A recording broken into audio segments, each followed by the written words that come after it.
ಸುನ್ನಿ student federation ವತಿಯಿಂದ ರಾಜ್ಯದ 20 ಜಿಲ್ಲೆಗಳಲ್ಲಿ ಮನುಷ್ಯ ಮನಸ್ಸುಗಳನ್ನು ಪೋಣಿಸುವ ಎಂಬ ಘೋಷಣೆಯೊಂದಿಗೆ ನಾವು ಎಲ್ಲ ಧರ್ಮೀಯ ಬಾಂಧವರನ್ನು ಒಟ್ಟು ಸೇರಿಸಿಕೊಂಡು ಮುಸ್ಲಿಂ ಧರ್ಮಗುರುಗಳು, ಹಿಂದೂ ಧರ್ಮದ ಸ್ವಾಮೀಜಿಗಳು, ಕ್ರೈಸ್ತ ಫಾದರ್ಗಳು, ಜೈನರು, ಬೌದ್ಧರು, ಅಲ್ಲಿನ ಧರ್ಮದರ್ಶಿಗಳು ಎಲ್ಲರನ್ನು ಕೂಡ ಕೈ ಹಿಡಿದುಕೊಂಡು ಈ ರಾಜ್ಯದ ಪ್ರಮುಖ 20 ಜಿಲ್ಲೆಗಳ ಪಟ್ಟಣಗಳಲ್ಲಿ ನಾವು ಈ ರೀತಿ ಸೌಹಾರ್ದ ಸಂದೇಶವನ್ನು ಸಾರುತ್ತಾ ನಡೆಯಲಿಕ್ಕಿದ್ದೇವೆ. ಮೈಸೂರಿನಲ್ಲಿ ನಮ್ಮ ಕಾರ್ಯಕ್ರಮ ಆರಂಭಗೊಂಡಿದೆ. ಹಲವು ಕಡೆಗಳಲ್ಲಿ, ಹಲವು ಪಟ್ಟಣಗಳಲ್ಲಿ ಮುಗಿಸಿ ಇವತ್ತು ಹುಬ್ಬಳ್ಳಿ ತಲುಪಿದ್ದೇವೆ. ಇನ್ನು ಇಲ್ಲಿಂದ ನಮಗೆ ದಾವಣಗೆರೆ, ಚಿತ್ರದುರ್ಗ ಮತ್ತು ಗುಲ್ಬರ್ಗ ತನಕ ಆ ಕಡೆ ಹೋಗಿ ನಂತರ 4ನೇ ತಾರೀಕಿಗೆ ಬೆಂಗಳೂರಿನಲ್ಲಿ ನಮ್ಮ ಈ ಕಾರ್ಯಕ್ರಮ ಸಮಾರೋಪಗೊಳ್ಳಿಕ್ಕಿದೆ. ಆದ್ದರಿಂದ ನಮಗೆ ಈ ನಾಡಿನಲ್ಲಿ ಇವತ್ತು ತುಂಬ ಅಗತ್ಯವಿದೆ. ಈ ನಾಡು ಉಳಿಯಬೇಕಾದರೆ ಈ ನಾಡಿನ ಈ ಭವ್ಯವಾದ ಪರಂಪರೆ, ಈ ಸೌಹಾರ್ದತೆಯ ಪರಂಪರೆಯನ್ನು ನಾವು ಉಳಿಸಬೇಕು. ಅದಕ್ಕೆ ನಾವು ಪ್ರಯತ್ನ ಪಡ್ತಾ ಇದ್ದೇವೆ.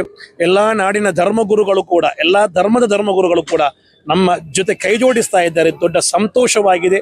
ಆದ್ದರಿಂದ ಇದಕ್ಕೆ ಈ ನಾಡಿನ ಎಲ್ಲರೂ ಕೂಡ ಉತ್ತಮ ರೀತಿಯಲ್ಲಿ ಸಹಕರಿಸಬೇಕು ಎಂದು ಈ ಮೂಲಕ ನಾನು ವಿನಂತಿಸಿಕೊಳ್ತಾ ಇದ್ದೇನೆ.